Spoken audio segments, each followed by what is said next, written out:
Hello everyone, कैसे हैं आप लोग। आई होप आप सब बहुत ही अच्छे होंगे और बहुत ही मजे में होंगे।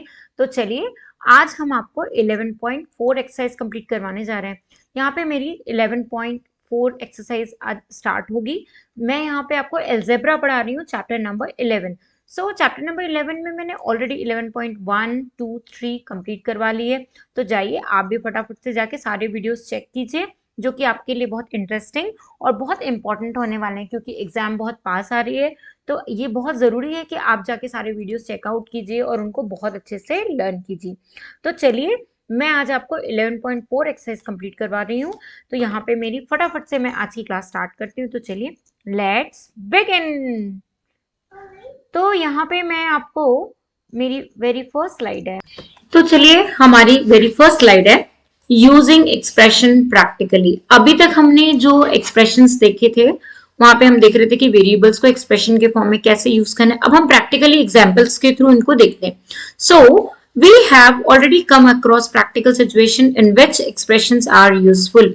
पहले भी हम प्रैक्टिकल सिचुएशन के थ्रू एक दो एग्जांपल्स देख चुके हैं, जहां पे हमने एजेस वाले क्वेश्चंस देखे थे और with the help of age हमने देखा था कि इसकी एज इतनी है तो कैसे हम वेरिएबल्स को यूज करेंगे।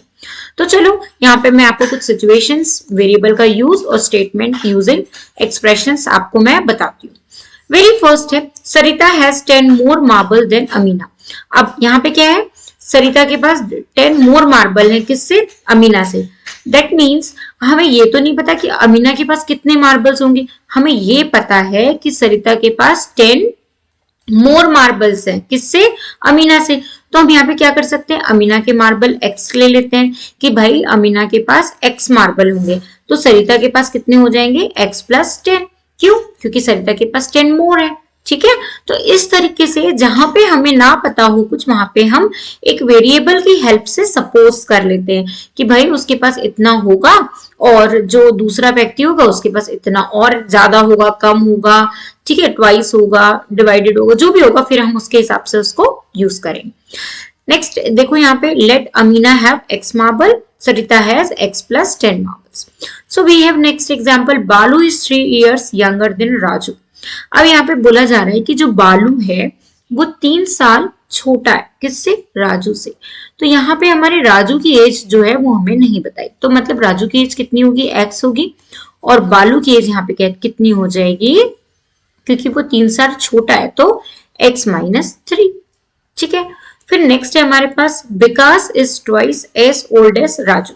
तो यहाँ पे हमारी जो विकास की एज है वो हमें बतानी है, बट उससे पहले राजू की एज कितनी है? हमारी x है। तो विकास क्या है? Twice as old as Raju. तो अगर राजू x है तो विकास कितना होगा? Twice x। ठीक है, उसका 2 मल्टीप्लाई हो जाएगा। नेक्स्ट है, Raju's father's age is 2 year more than 3 times Raju's age. यहाँ पे राजू के जो फादर की एज है वो 2 year more than times of Raju age है। तो राजू की एज तो x है, तो उसकी फादर की एज कितनी हो जाएगी? उसकी फादर की एज हो जाएगी 2 year मोर, मतलब प्लस 2 तो होगा, बट 3 times राजू एज, तो 3 times हो जाएगी राजू की एज और प्लस 2 हो जाएगा। ठीक है, आगे आप लोगों को समझ में? देखिए, अगर आप लोगों को नहीं समझ में आता तो प्लीज मुझे कमेंट करके बताइए कि मैम हमको समझ में नहीं आ रहा है। यहाँ पे क्वेश्चन नंबर 5 है, how old will Susan be 5 year from now. अब बताओ यहाँ पे Susan, how old will Susan be 5 year from now, मतलब नाउ मतलब प्रेजेंट एज। तो प्रेजेंट एज सुसैन की क्या हो जाएगी? Let y be the present age of Susan, मतलब सुसैन की प्रेजेंट एज y हो जाएगी और 5 year फ्रॉम नाउ, तो अभी से 5 साल बाद उसकी एज कितनी हो जाएगी? y plus 5। क्योंकि हमें सुसैन की प्रेजेंट एज नहीं पता है तो हम उसको y ले लेंगे और अभी से 5 साल बाद y प्लस 5। है ना, सिंपल, बहुत सिंपल है। बस आपको थोड़ी सी इमेजिनेशन स्ट्रॉन्ग करनी है। अगर आप इमेजिनेशन स्ट्रॉन्ग करेंगे तो आपको सारी चीजें अपने आप क्लियर होती जाएंगी। We have next question, how old was Susan 4 year ago। अब सुसैन की जो प्रेजेंट एज है वो तो y है, लेकिन 4 साल पहले सुसैन की एज कितनी होगी? तो प्रेजेंट एज में हम 4 साल माइनस कर देंगे। ठीक है, अब यहाँ पे बोलता है, प्राइस ऑफ व्हीट पर KG is 5 less than the price of rice पर केजी। तो हमें राइस की तो प्राइस ही नहीं पता ना, तो राइस की प्राइस कितनी हो जाएगी P, ठीक है, P रुपीज हो जाएगी राइस की प्राइस। और वीट की जो प्राइस है वो 5 kg 5 rupees less than price of rice है। तो हमारी यहाँ पे जो वीट की जो प्राइस होगी वो कितनी हो जाएगी 5 माइनस P माइनस 5, ठीक है। नेक्स्ट है हमारे पास 8 क्वेश्चन, प्राइस ऑफ ऑयल पर litre is 5 less than the price of rice पर केजी। तो यहाँ पे हमारी जो ऑयल की प्राइस है, ठीक है, वो क्या हो जाएगी 5 टाइम्स होगी प्राइस ऑफ राइस। तो अगर हमारे राइस की प्राइस P है तो 5 टाइम्स कितनी हो जाएगी 5P, ठीक है। सो यहाँ पे नेक्स्ट क्वेश्चन है, the speed of the bus is 10 kilometre per hour more than the speed of a truck going on the same road. तो यहाँ पे हमको ट्रक की स्पीड तो पता नहीं है, तो हम क्या करेंगे, जो हमारे ट्रक की जो स्पीड होगी उसको हम ले लेंगे y किलोमीटर पर आवर, और जो हमारी बस की स्पीड है वो 10 kilometre per hour more than है, ठीक है। तो हमारी जो बस की स्पीड हो जाएगी वो हो जाएगी y प्लस 10, ठीक है, क्योंकि वो 10 kilometre per hour more than है, ठीक है, ट्रक से। तो बस की स्पीड क्या हो जाएगी y plus 10। Moving on next, try to find more situation. ऐसी आप और भी सिचुएशंस बना सकते हो। You will realise that there are many statement in ordinary language. बहुत सारे स्टेटमेंट्स हो सकते हैं।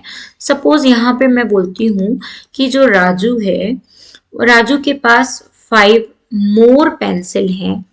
राजू के पास कितनी पेंसिल है 5 मोर पेंसिल देन क्या होगा, देन श्याम। तो यहाँ पे हमारे पास, अब ये हमें नहीं पता कि श्याम के पास कितनी पेंसिल है, तो हम क्या बोलेंगे कि जो राजू की जो पेंसिल है उसको हम क्या कर लेंगे x मान लेंगे, सपोज कर लेंगे, ठीक है। तो श्याम के पास कितनी पेंसिल हो जाएंगी x प्लस सॉरी यहाँ पे श्याम जो होगा उसकी हम x पेंसिल मान लेंगे, और राजू की जो पेंसिल हो जाएंगी वो हो जाएंगी x प्लस 5, ठीक है। क्लियर हो गया आपको यहाँ पे कि आपके जो राजू की पेंसिल होंगी वो टोटल कितनी हो जाएंगी x प्लस 5, ठीक है। तो इस तरीके से आप लोग भी डेली लाइफ के बहुत सारे एग्जाम्पल्स बना सकते हो और प्रैक्टिस कर सकते हो।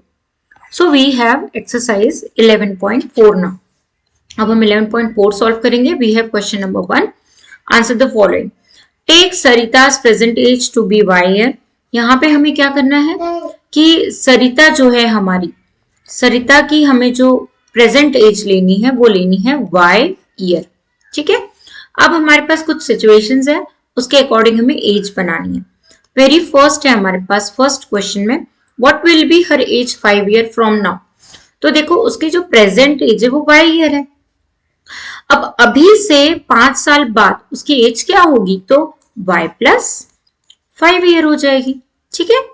फिर सेकेंड सिचुएशन में कहता है what was her age 3 year back.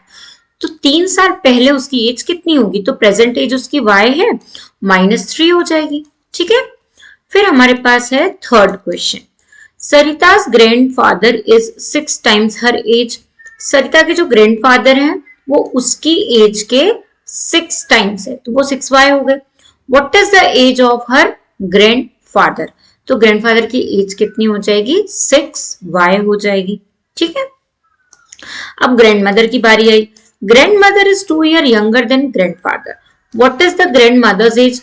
अब ग्रैंडमदर जो है वो ग्रैंडफादर से 2 ईयर यंगर है, ठीक है। तो उस ग्रैंडमदर की एज क्या हो जाएगी 6y माइनस 2। अब लास्ट सिचुएशन है, Sarita's father age is 5 year more than 3 times Sarita's age. तो यहाँ पे सरिता की एज कितनी है y है, तो 3 times y more than 5 year मतलब +5। तो ये हो जाएगी उसके फादर की एज, ठीक है। ये किसकी एज हो गई, ये हो गई ग्रैंड मदर की एज, ठीक है। किसकी एज हो गई ग्रैंड मदर की, ये हो गई फादर की, और ये हो गई उसके ग्रैंड फादर की एज, ठीक है। तो इस तरीके से आप एज का कैलकुलेशन कर सकते हो। Imagination is very important. आपको क्या करना है प्रेजेंट एज जो है उसको y x कुछ भी सपोज लेट कर लेना है, मान लेना है कि भाई सामने वाले की जो एज है वो अभी प्रेजेंट में y ईयर है या x ईयर, और उसके अकॉर्डिंग आपको एज को कैलकुलेट करना है कि इतने साल पहले मतलब माइनस, इतने साल बाद मतलब प्लस। तो इस तरीके से आपको एज को कैलकुलेट करना है। So moving on next question, that is question number B. The length of a rectangular hall is 4 meter less than thrice time breadth of the hall. सबसे पहले हम एक रेक्टेंगुलर हॉल बनाते हैं, ठीक है। अब क्या बोलता है, जो लेंथ है रेक्टेंगुलर हॉल की is 4 meter less than 3 times the breadth of the hall. What is the length if the breadth is b? सबसे पहले जो ब्रेथ है वो कितनी है, वो b है, ठीक है। लेंथ कितनी होगी, तो 4 metre less than 3 times of the breadth, तो कितनी हो जाएगी 3 टाइम्स ऑफ द ब्रेथ, और 4 मीटर लेस देन मतलब 4 मीटर लेस हो गई, ठीक है। तो कितनी हो गई 3b माइनस 4 आपकी क्या हो गई, लेंथ हो गई। आगे आपको समझ में। A rectangular box has height h centimeter. Its length is 5 times the height of the and breadth is 10 times less than the length. Express the length and the breadth of the box in terms of height. तो सबसे पहले हम यहाँ पर एक rectangular box ले लेते हैं, ठीक है। तो ये हमारा एक रेक्टेंगुलर क्या हो गया, यहाँ पे हमारा एक रेक्टेंगुलर बॉक्स हो गया, ठीक है। अब यहाँ पे हमारा जो रेक्टेंगुलर बॉक्स है उसकी जो लेंथ एंड ब्रेथ है वो हमको कैलकुलेट करनी है ना। तो इसकी जो हाइट होगी पूरी बॉक्स की वो कितनी होगी, तो rectangular box has h centimetre, इसकी हाइट हो गई हमारी h सेंटीमीटर, ठीक है।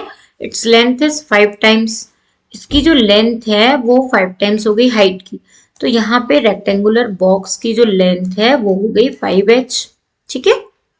And breadth is 10 centimetre less than the height, और इसकी जो ब्रेथ हो गई BREADTH वो कितनी हो गई 10 centimetre less than the length, तो 5h माइनस 10, ठीक है। Express the length and breadth of the box in terms of height, तो ये हो गई लेंथ और ब्रेथ, ठीक है। तो इस तरीके से आपको क्वेश्चंस को पहले अंडरस्टैंड करना है कि क्वेश्चन भाई क्या बोल रहा है, क्वेश्चन क्या कहना चाह रहा है, क्वेश्चन की लाइन को हमें अच्छे से समझना है, देन इसको सॉल्व करना है। So we have D question, Meena, Beena and Leena, 3 girls है। कौन कौन सी, ये देखो, एक ये हो गई आपकी मीना, ये हो गई बीना और ये हो गई आपकी। तो यहाँ पे हमारे पास लीना, बीना एंड मीना है। अभी हम डिसाइड नहीं कर सकते कि कौन कौन है, ठीक है, क्योंकि हमें पहले उनकी स्टेप्स देखने पड़ेंगे कि कौन कहाँ पर है। तो हम पहले क्वेश्चन रीड करते हैं। Meena, Beena, Leena are climbing the step to hill top. ये लोग क्या कर रहे हैं, हील्स पे स्टेप कर रहे हैं, मतलब चल रहे हैं, चढ़ रहे हैं। मतलब Meena is at step S, Meena कहाँ पर है, एस स्टेप पे। बीना इज 8 स्टेप अहेड और Leena 7 steps behind. Where are Beena and Meena? The total number of steps to the hill's top is 10 less than 4 times what Meena has reached. Express the total number of steps using S. सबसे पहले इन्होंने हमें बताया कि जो मीना है वो कहाँ पर है, Meena is at step S, ठीक है। तो जो हमारी बीना है, बीना कहाँ पर है, इज 8 स्टेप अहेड, तो वो S प्लस 8 हो गया क्योंकि वो बीना से आगे है 8 स्टेप। और लीना क्या है, लीना जो है वो 7 स्टेप कहाँ पर है, बिहाइंड है, ठीक है। तो सपोज ये है हमारी मीना और ये हो जाएगी हमारी बीना और ये हो जाएगी हमारी लीना, ठीक है। क्योंकि मीना जो है वो बीच में है, बीना सबसे आगे और लीना सबसे पीछे। The total number of steps to the hill top is 10 less than 4 times. जो टोटल नंबर ऑफ स्टेप है हिल टॉप के वो कितने हैं, 10 less than 4 times what Meena, ठीक है। तो टोटल नंबर ऑफ स्टेप्स हमारे कितने हुए, टोटल नंबर ऑफ स्टेप्स हो गए हमारे, देखो हम ये निकालते हैं यहाँ पे टोटल नंबर ऑफ स्टेप्स, ठीक है। तो ये हो जाएंगे हमारे कितने, 10 less than 4 times what Meena. तो मीना कितना था S, तो 4 टाइम्स मीना मतलब 4s और 10 क्या हो जाएंगे लेस देन तो -10। तो ये हो गया आपके total number of steps to the hill top. ठीक है, तो ये हो गया आपका answer, final answer. Moving on next question, that is question number E. अब क्वेश्चन नंबर ई में आपको बताना है कि अ बस travel eight v kilometre per hour. बस क्या कर रही है, जो बस है वो ट्रेवल कर रही है v किलोमीटर पर आवर। ठीक है, क्या कर रही है, वो ट्रेवल कर रही है। It is going from Daspur to Bispur. ये कहां से कहां जा रही है, दसपुर टू बिसपुर जा रही है। After the bus has travel 5 hours. जब बस ने 5 आवर्स मतलब 5 आवर्स ट्रेवल कर लिया तो बिसपुर इज स्टिल 20 किलोमीटर अवे। बिसपुर अभी भी 20 किलोमीटर अवे है। What is the distance from the Daspur to बिसपुर? तो हमें इन दोनों के बीच का डिस्टेंस क्या करना है, कैलकुलेट करना है। तो देखो यहाँ पे हमें ये पता है कि जो बस है वो v किलोमीटर पर आवर की रेंज से ट्रेवल कर रही है, मतलब ये क्या हो गया, उसकी स्पीड हो गई, किसकी, बस की। ठीक है, after the bus has travelled 5 hour. जब बस ने 5 आवर्स ट्रेवल कर लिया तब बीसपुर क्या था, स्टिल 20 किलोमीटर अवे था, दूर था। तो अगर हम देखते हैं कि डिस्टेंस ट्रेवल बाय बस इन 5 आवर कितना हो जाएगा, v5 किलोमीटर पर आवर। ठीक है, सो टोटल डिस्टेंस कितना हो जाएगा, यहाँ पे टोटल डिस्टेंस हो जाएगा, total distance between Daspur to total distance between Daspur to Bispur is कितना हो जाएगा, 5v प्लस 20। ठीक है, कितना हो जाएगा, 5v प्लस 20। ठीक है, तो moving on next, so question number 2 is here now. In question number 2, change the following statement using expression into the statement in ordinary language. हमें ordinary language में बताना है। ठीक है, for example, given Salim scores R run in a cricket match, Nalin scores R plus 5 run. In ordinary language, Nalin scores 15 run more than Salim. ठीक है, तो यहाँ पे क्या हो रहा है, a question, a notebook cost ₹5, a book cost ₹3p।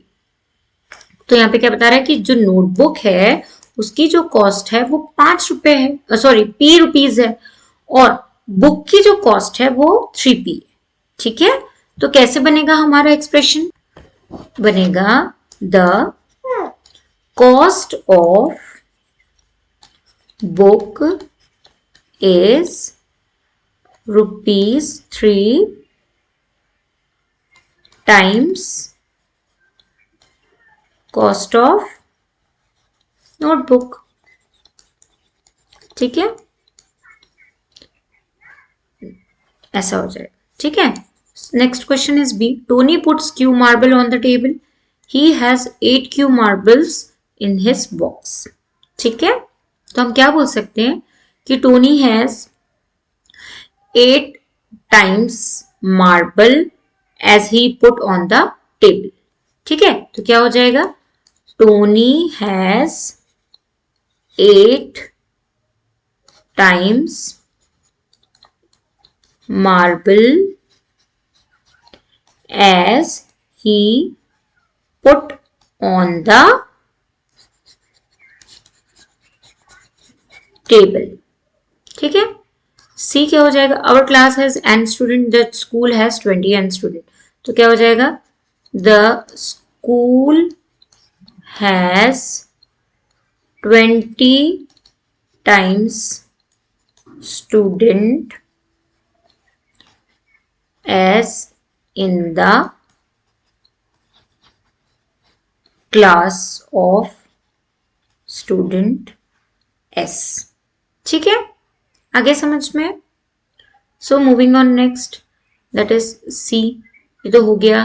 अब डी क्वेश्चन, डी में क्या है, Jaggu is Z year old, his uncle is 4Z year old and his aunt is 4Z - 3 year old. तो ये यहाँ पे क्या हो जाएगा, यहाँ पे हो जाएगा जग्गू's uncle is 4 times, Jaggu's uncle is 4 times the age of Jaggu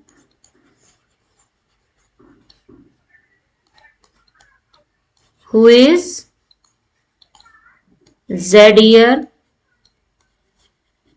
old and his aunt is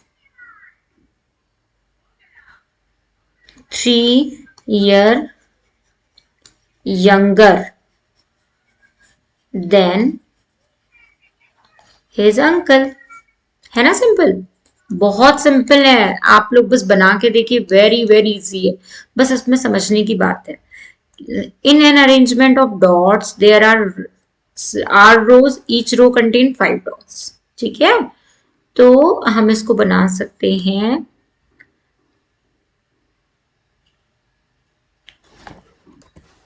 the total number of dot is 5 times the number of row। ठीक है, आगे समझ में। Moving on next, so question number 3 है। A question, given Munnu's age to be X year, can you guess what X minus 2 may show? तो यहाँ पे अगर आपको मुन्नू की एज X ईयर दी है तो X minus 2 क्या होगा? X minus 2 उसके या तो यंगर भाई की एज होगी या उसकी एज 2 साल पहले की होगी। ठीक है, तो उसी तरीके से आपको बताना है, can you guess what X plus 4 may show, what 3X plus 7 may show। तो यहाँ पे आपके पास वेरी फर्स्ट क्वेश्चन है, ए क्वेश्चन। तो यहाँ पे आपके पास मुन्नू की एज बताइए X ईयर, है ना। तो यहाँ पे हमारे पास मुन्नू की जो एज है वो कितनी है? X ईयर है। ठीक है, अब can you guess what X minus 2, तो X minus 2 क्या हो जाएगा यहाँ पे? तो X minus 2 हो जाएगी उसके यंगर ब्रदर की एज। किसकी एज हो जाएगी? यंगर ब्रदर की, वो उससे 2 साल छोटा है। ठीक है, अब यहाँ पे x plus 4 क्या शो कर रहा है, तो हमें बताना है x plus 4 होगा मुन्नूज एज आफ्टर 4 ईयर। ठीक है, अब 3x plus 7 क्या बता रहा है? तो यहाँ पे 3x plus 7 ये बता रहा है कि मुन्नू के जो पापा हैं, ठीक है, उनकी एज 7 मोर देन होगी 3 टाइम्स ऑफ मुन्नू एज। ठीक है, तो क्या हो जाएगी? हम क्या बोल सकते हैं? 7 his father age 7 more than 3 times of Munnu's age. ठीक है, तो क्या हो जाएगा वो? 3x plus 7। आगे समझ में। सो अब यहाँ पे नेक्स्ट क्वेश्चन है, given Sara's age today be 7 year. तो कितनी है सारा की एज? सारा की जो एज है वो कितनी है? y ईयर्स है। सारा की एज कितनी है? y ईयर्स है। ठीक है, तो ये हो गया यहाँ पे आपका y ईयर। अब नेक्स्ट क्या बोल रहा है? Think of her age in future और in past, what will be the following expression. तो फ्यूचर में उसकी एज कितनी हो जाएगी? तो अगर हम देखें कि फ्यूचर एज ऑफ सारा कितनी हो जाएगी? फ्यूचर एज ऑफ सारा हो जाएगी 7 plus y या y plus 7। क्या हो जाएगी? y plus 7 और y minus 3 उसकी, देखो यहाँ पे हो जाएगा, सॉरी आपको मैं ऐसे ही लिख के बता देती हूँ जैसा है एक्सप्रेशन। सारा की एज कितनी हो जाएगी? y plus 7 और y माइनस एज उसकी हो जाएगी पास्ट की एज। पास्ट एज ऑफ सारा। देखो जब भी माइनस आता है मतलब पास्ट की बात हो रही है और प्लस आ रहा है मतलब फ्यूचर की बात हो रही है, ठीक है। y प्लस 4/2 क्या क्या हो जाएगा, देखो y प्लस 4/2, ठीक है। तो ये भी क्या हो जाएगी, उसके फ्यूचर की एज होगी, क्यों, क्योंकि यहाँ पे प्लस हो रहा है। और पास्ट की एज में फिर क्या हो जाएगा, माइनस हो जाएगा। देखें कितना माइनस हो रहा है, y माइनस 2.5, यहाँ पे हो रहा है y माइनस 2.5, ठीक है। तो ये भी पास्ट की एज हो जाएगी। तो आगे आपको समझ में कि सारा की एज कैसे हम कैलकुलेट कर सकते हैं, फ्यूचर और पास्ट की एज। यहाँ पे हमारे पास नेक्स्ट क्वेश्चन है C, given an student in the class like football, and students in the class like football, what may 2n show, what may n/2 show, think of the game other than football, ठीक है। तो यहाँ पे हमें देखना है सी question में, यहाँ पे n स्टूडेंट्स जो क्या है क्लास में, जो क्लास की जो टोटल स्टूडेंट है उनको यहाँ पे n बोला गया है, क्या बोला गया है, n। अब 2n वो स्टूडेंट है, क्योंकि ये जो वो स्टूडेंट है क्लास स्टूडेंट जो कि फुटबॉल लाइक कर रहे हैं, क्या कर रहे हैं, फुटबॉल को लाइक कर रहे हैं। तो क्लास स्टूडेंट लाइक फुटबॉल, कौन सा, फुटबॉल। अब 2n वो स्टूडेंट है जो either like football, either like football और अदर गेम, ठीक है। मतलब फुटबॉल के साथ साथ अदर गेम भी वो लोग लाइक कर रहे हैं, ठीक है। फिर क्या बोल रहा है, व्हाट में n/2 शोज। अब यहाँ पे n/2 शो कर रहा है कि n/2 ऐसे स्टूडेंट हैं हु लाइक, हम ले लेते हैं टेनिस, हु लाइक टेनिस, ठीक है। Out of total number of student who like football. देखो मतलब जितने बच्चे फुटबॉल लाइक कर रहे हैं उनके आधे बच्चे ऐसे हैं जो कि टेनिस को पसंद कर रहे हैं, तो इसलिए वहां पे n/2 लिया। ये हमारा एक एग्जाम अजम्पशन है, आप भी इस तरीके से इसको और भी दूसरे गेम का नाम देके इसको आप बना सकते हो, ठीक है। Moving on next. सो यहाँ पे हमारी 11.4 एक्सरसाइज कंप्लीट होती है। आप भी इस तरीके से बहुत सारे एग्जाम्पल्स ले सकते हो, बहुत सारा इमेजिनेशन कर सकते हो, अजम्पशन कर सकते हो और इनके आंसर्स दे सकते हो। तो चलो आज की एक्सरसाइज मेरी यही खत्म होती है। I am going to living this session now. Thank you so much for the class.